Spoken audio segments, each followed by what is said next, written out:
Hi guys, I'm Joey RJ Olimba, your 11 years sales executive dito sa Peak Motors Jose Abad Santos. Guys, ipepresent ko sa inyo itong 2025 natin na Expander Cross. By the way, bago natin simulan yung video na to, please don't forget to like, share, and subscribe on my YouTube channel para updated po kayo sa other Mitsubishi units namin and other Mitsubishi promos. Guys, umpisahan natin sa engine ng ating 2025 Expander Cross. Bubuksan ko lang muna yung kanyang hood. Yan. Guys, yung engine ng ating Expander Cross, naka 4A91 po yan na 1.5 liter Myvec gasoline engine po. Guys, equipped na po ito ng ABS with EBD or meron po siyang anti-lock braking system and with electronic brake distribution system po. Guys, yung ilaw ng ating Expander Cross, equipped na po yan ng LED DRL with integrated turn signal lamps. Tapos, naka-LED na rin po siya na projector headlamps na T-shaped design and meron din po siyang LED fog light. Yung advantage ng naka-LED ka na headlight and fog light, mas siya, energy efficient at saka mas maliwanag siya kaysa sa halogen bulbs po. Yun yung kinaganda kapag naka-LED. Guys, yung Expander Cross natin, equipped na rin po yan ng new dynamic shield design concept po. Tapos, mas malaki po yung kanyang radiator grill. Ayan, para mas mabilis lumamig po yung kanyang makina. And then guys, kung napapansin nyo, yung bumper nudge po niya, mas mukha po siyang SUV kaysa po sa mga lower variants ng ating Expander Cross. Guys, yung unit natin na Expander Cross, equipped po siya ng two-tone alloy rims na 17-inch. Ayan. Tapos guys, yung suspension po niya, naka-MacPherson with coil spring po siya with stabilizer. Tapos yung kanyang braking system sa harap, naka-ventilated disc brakes po. And yung sa likod naman po niya, yung braking system niya, drum brakes. Tapos yung kanyang suspension naman, naka-torsion beam naman po siya. Expander Cross, equipped na rin po siya ng retractable side mirrors.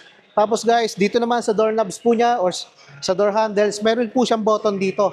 Pwede natin pindutin yung button na to para mag-lock and unlock po yung unit.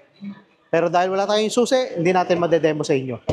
And then sa likod, dito ho nakalocate yung ating fuel tank gauge. Fuel capacity ng ating Expander ay 45 liters po.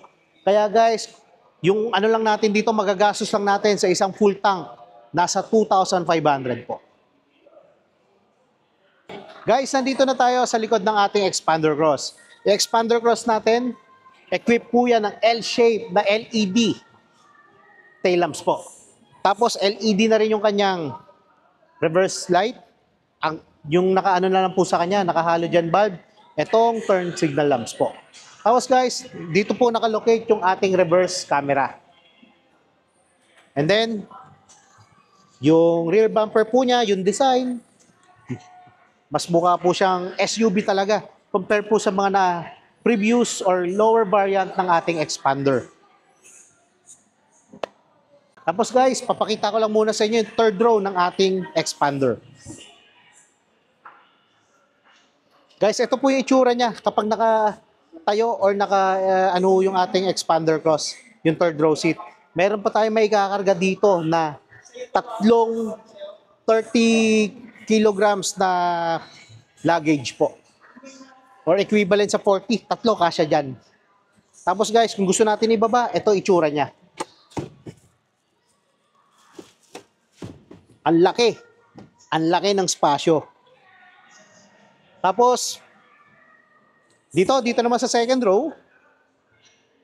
Ayan, guys, ito, naka-fold and tumble po yung second row seat natin.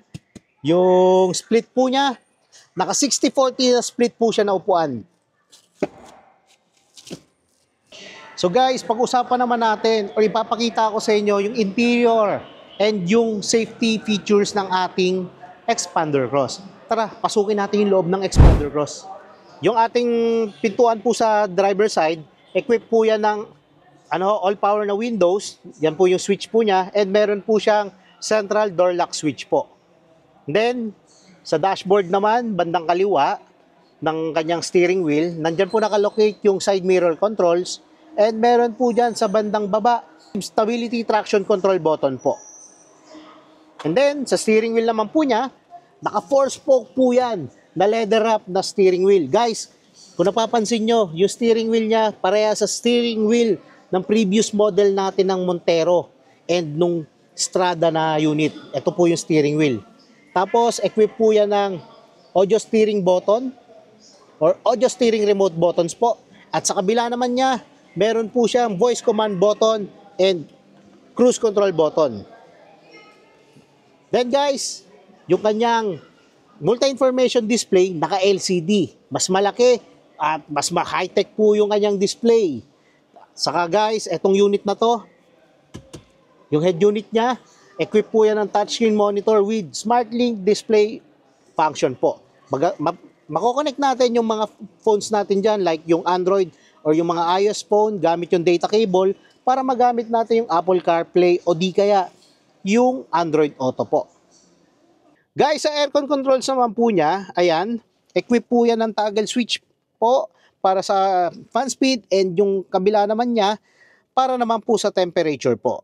And then, sa baba, naka-piano type button po siya with max cool function para naman mas mapabilis po niya mapalamig yung kanyang cabin temperature. Tapos, sa bandang baba naman, guys, ito yung USB port. Dalawa po yan. Yung itaas po niyan, dyan nyo po isasaksak yung ating USB data cable para makonect natin yung SmartLink display audio. And yung ibaba naman, para naman sa charging ng mga mobile devices. Tapos sa bandang kanan, ito yung bilog. Yan naman po yung 12 volts na power outlet po niya. Kung meron po kayong dashcam, dito nyo po i-connect. Tapos guys, ito, naka 4-speed na automatic transmission po siya with overdrive button po. And then yung kanyang parking brakes naman, naka-electronic parking brakes po yan with brake auto hold function.